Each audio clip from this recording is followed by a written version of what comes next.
Olá amigos, eu sou o Erenilton e esse é o canal Diletantes.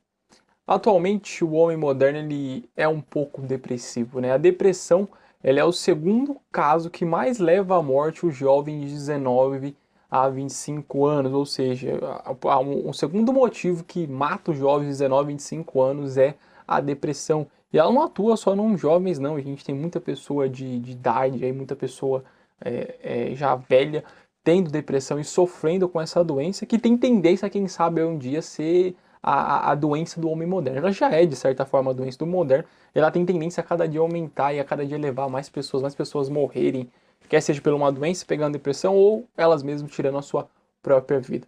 Então, por isso, hoje eu trago um vídeo aqui comentando um livro muito interessante, que é o livro Em Busca de Sentido, do Viktor Frankl. Esse é um livro que vai falar bastante do ser em si. Todos os livros que eu já trouxe aqui, de certa forma, faz você ter uma visão melhor do que te cerca, do que você realmente é. Mas esse livro não, esse livro ele vai focar no ser, ele vai falar bastante aí do ser e vai fazer você entender, vai você olhar a sua vida de uma maneira um tanto quanto diferente.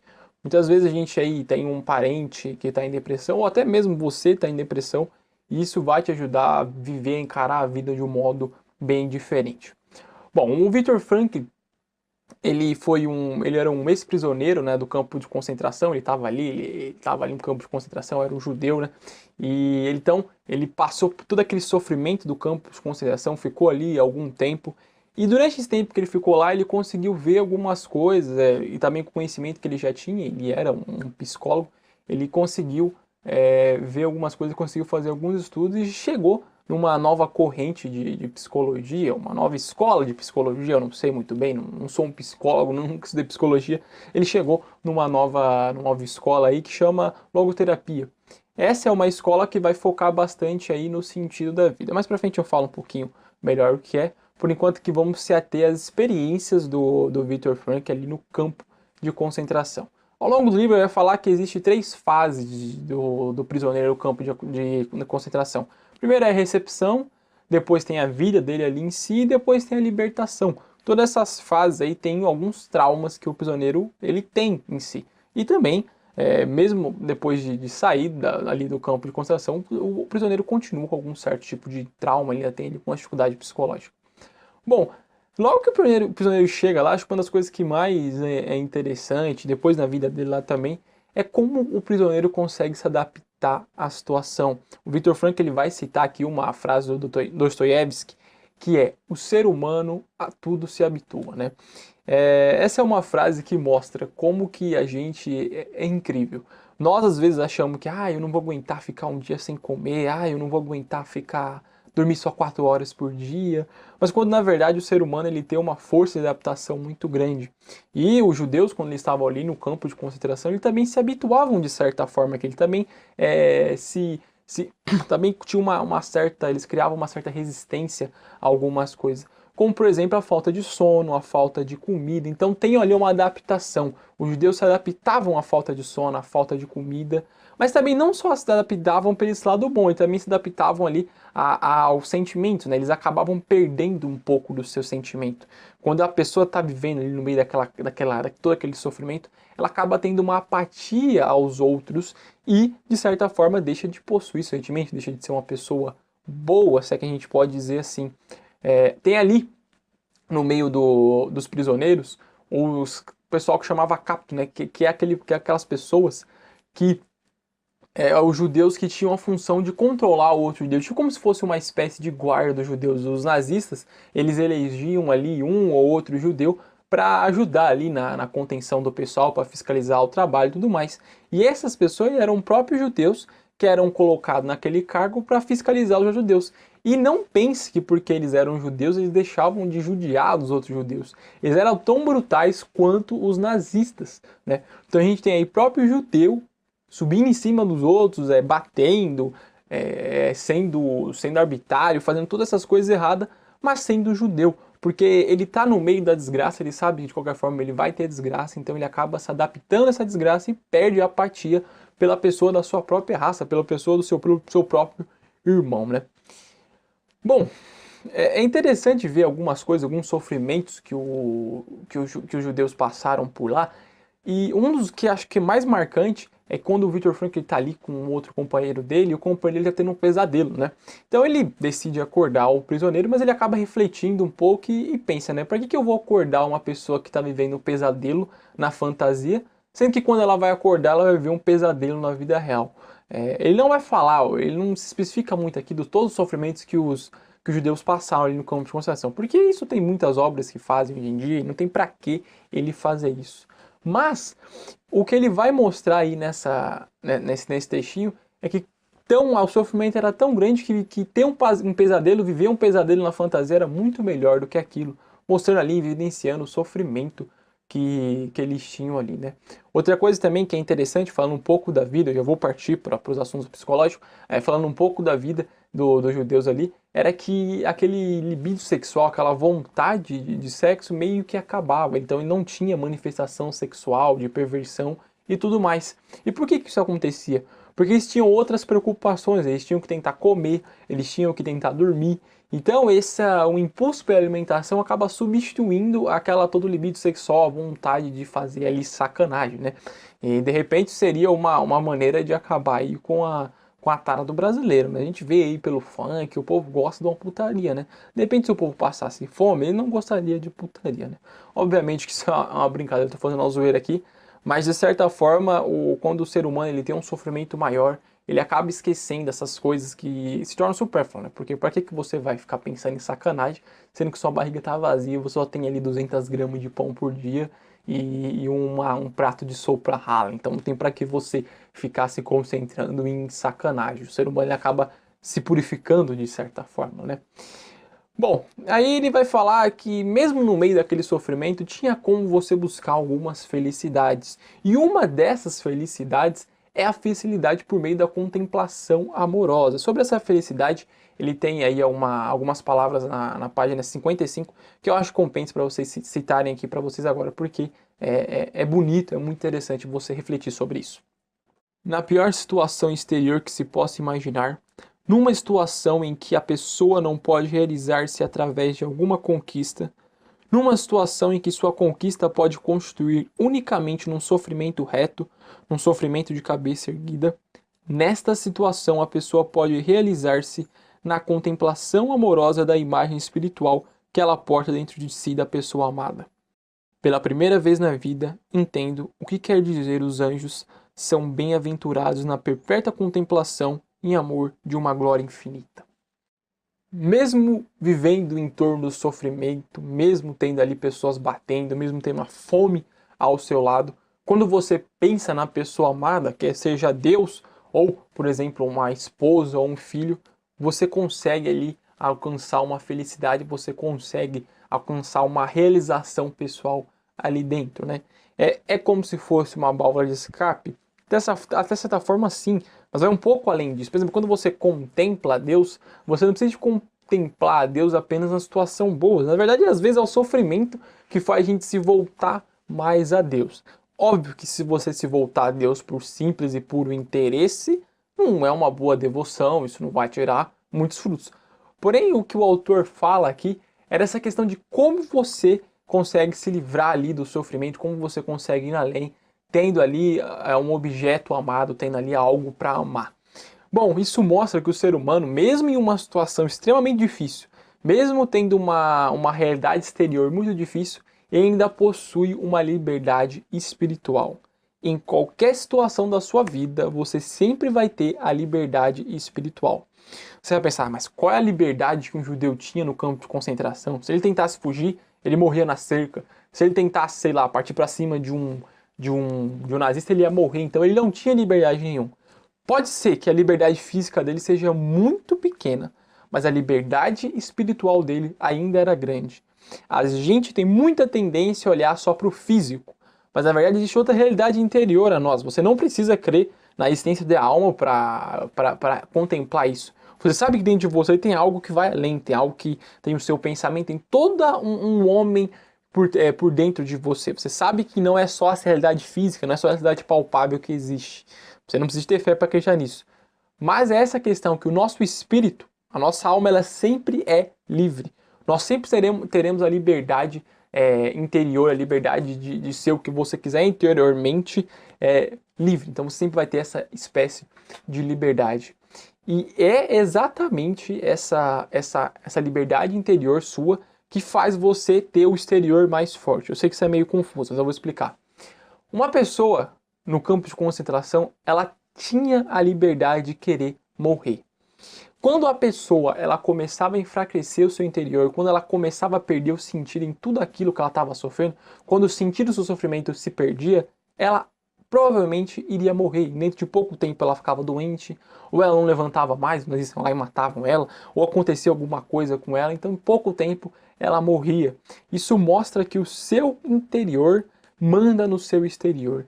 As pessoas, os judeus que ficavam desmotivados, que ficavam tristes, ficavam com a imunidade mais baixa e morria. E isso é verdade na nossa vida. Tem muitas pessoas que têm doenças psicológicas, que acham que está com câncer, não sei, nem o câncer, mas acha que está com algum tipo de doença e nem dentro de pouco tempo a pessoa morre. Porque a gente não é só ser humano físico, nós também temos um lado psicológico. E quando você tem o seu interior forte, o seu exterior também fica de uma maneira assim mais forte. No exército tem muito disso, né? Tem a moral do combatente. O combatente, se ele não tiver com a moral alta, nada adianta ele ser uma pessoa forte fisicamente, ele vai cair. Porque o exterior tem que estar fortalecido, o seu espírito precisa estar forte para você conseguir viver ali as coisas do dia a dia. Você precisa de ir além. Uma outra citação que eu gostaria de fazer aqui para vocês é sobre toda essa questão, né? Toda essa questão de o que o mundo espera de você. Nós temos tendência, quando estamos num sofrimento muito grande, falar: eu não espero mais nada do mundo, daqui pra frente minha vida acabou, né? Minha vida daqui pra trás, daqui pra frente, não, daqui pra frente não compensa mais se viver. E o autor ele fala disso na página 101, que eu acho que também compensa citar para vocês, é a última citação aqui de hoje. Precisamos aprender e também ensinar as pessoas em espero que a rigor nunca e jamais importa o que nós ainda temos a esperar da vida, mas sim exclusivamente o que a vida espera de nós.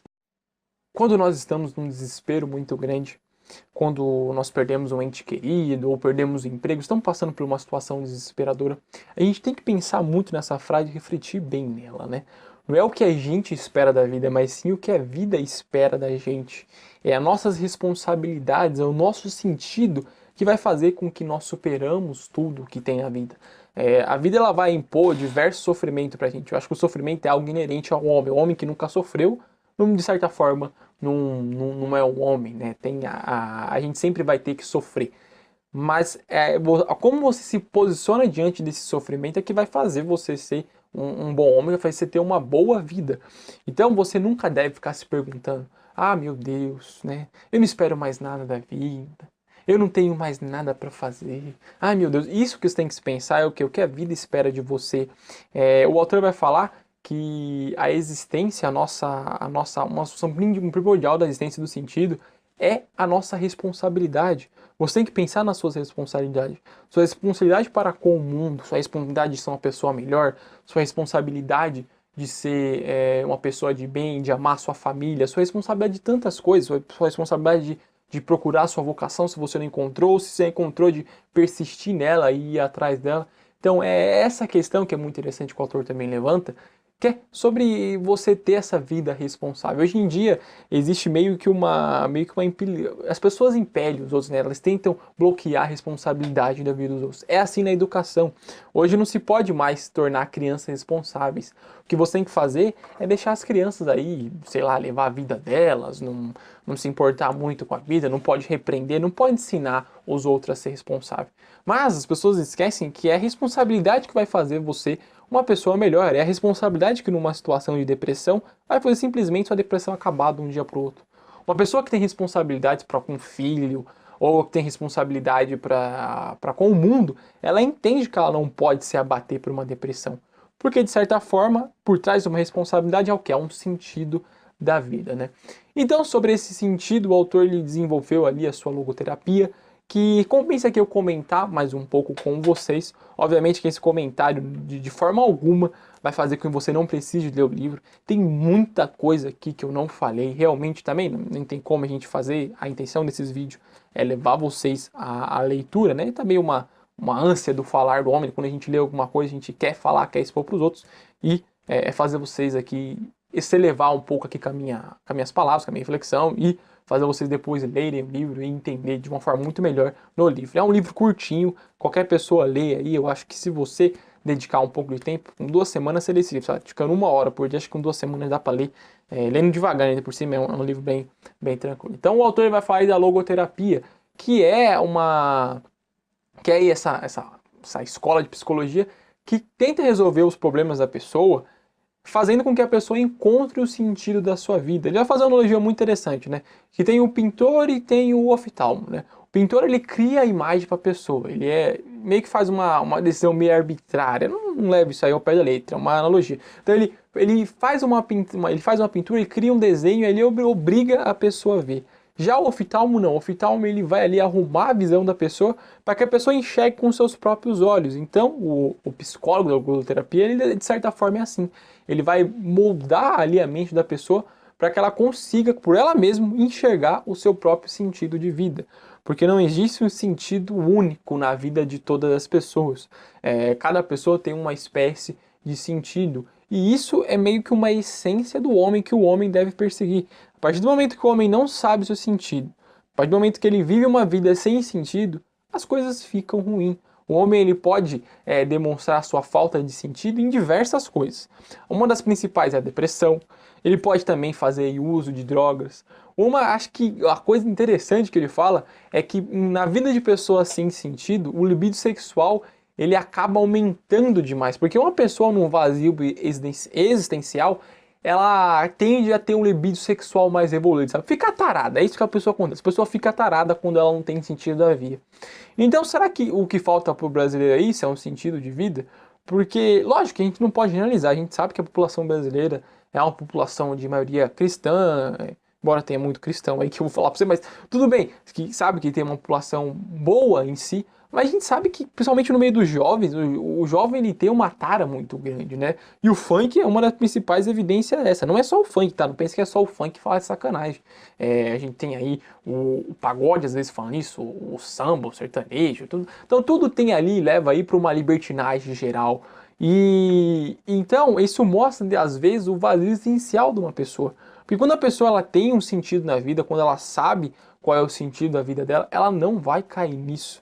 Isso se torna supérfluo à pessoa, né?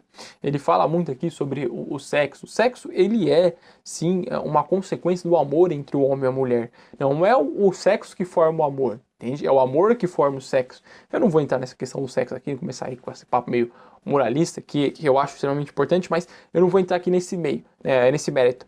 Mas essa é a questão, é que pessoas que não têm sentido na vida têm tendência a ter o libido sexual, a ficar tarada, a sair doido por aí, né? E não é só o sexo, o uso de drogas, a depressão, muitas vezes até o suicídio. Uma pessoa que não tem um sentido na vida, o suicídio, ele acaba se tornando aí uma opção, né? Porque afinal de contas, viver uma vida sem sentido pra quê, né? Melhor se matar, né? Obviamente que não é melhor se matar. O certo é nós buscarmos aí o sentido da nossa vida e ir atrás disso aí, né?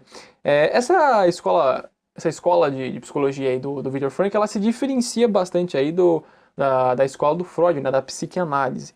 A psicanálise ela vai falar bastante ali do sentido da satisfação dos impulsos, né, de encontrar ali uma satisfação para o impulso do homem, para o impulso instintivo, né. O Freud tem muito essa questão ligada para o impulso sexual, né, que toda ação do homem é um impulso sexual reprimido e tudo mais. Todas essas questões eu nunca estudei Freud, então não quero falar muito aqui para não falar bobagem para vocês. Mas ela vai aí se distanciar um pouco da psicologia, da psicanálise, que é o que domina praticamente hoje, a psicologia moderna. Ela vai se distanciar um pouco porque ela não vai focar muito ali nesse desejo de satisfação do homem. Ela vai além, ela vai no desejo de sentido da vida do homem, que para o Viktor Frankl é o principal objetivo da vida de todos nós. Bom, então qual que é a forma para a gente descobrir quais são os caminhos para descobrir o sentido da nossa vida? Afinal de contas, provavelmente você deve estar querendo fazer isso, já não o fez, né? Bom, a gente tem aí algumas formas. São 3 formas principais. A primeira é você criar um trabalho, né? Você fazer um trabalho ou praticar algum ato a partir dessa experiência que você teve, sei lá, você entra em um novo emprego ou você arruma um trabalho voluntário. A partir disso, você vai conseguir aí encontrar o destino, encontrar o seu sentido, encontrar o sentido da sua vida, algo que você vai viver, algo que você vai gerar responsabilidades. A segunda é você experimentar algo novo. É semelhante essa questão do trabalho, mas está muito ali daquele negócio de você conhecer algo novo ou também conhecer alguém. Quando você conhece alguma pessoa, você também pode encontrar o sentido da sua vida ali. Quando o homem se casa com a mulher, de repente o sentido da vida dele está ali se concentrado na sua esposa, né? É importante notar aqui que existe o autor fala aqui de um sentido supremo por detrás de tudo, né? Mas que ao longo da nossa vida a gente vai ter vários sentidos diferentes. A gente pode ter mais de um sentido de vida. A gente não precisa ter necessariamente um sentido só.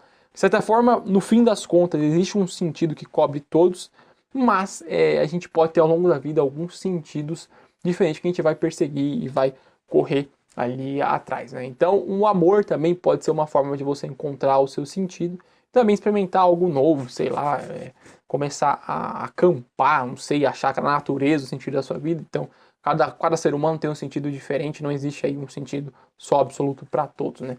Não vai achando que eu sou relativista, tá? Bom, e tem o terceiro também, que é a sua atitude em relação ao sofrimento. Esse aí é um negócio assim meio estranho, é difícil de entender, mas eu vou explicar para vocês. Quando nós estamos perante a um sofrimento muito grande, a gente pode encontrar o nosso sentido de vida a partir daquele sofrimento. Porque o sofrimento, por mais que ele seja ruim, seja difícil, o sofrimento inevitável, ele traz uma coisa de bom para o ser humano, que é a capacidade de crescer interiormente. O ser humano, a partir do momento que ele sai de um sofrimento, ele sai mais forte. E isso aí é óbvio, né? A gente vê que, de certa forma, a gente não pode ser elogiado muito. Que a pessoa que é muito elogiada, ela acaba perdendo ali a vontade de fazer o bem e acaba ficando ruim. Elogio exagerado faz mal pra gente. Então a crítica, perdão, a crítica, o sofrimento, ele de certa forma ele vai te ajudar você a ter um interior mais forte. Quando você está construindo uma interioridade maior, você pode encontrar o seu sentido ali, né? O seu sentido pode ser um valor, o seu sentido pode ser um ideal, né? E sobre esse ideal aqui, eu acho que compensa a gente fechar o vídeo de hoje fazendo uma reflexão sobre a falta de ideal que existe na nossa sociedade hoje em dia.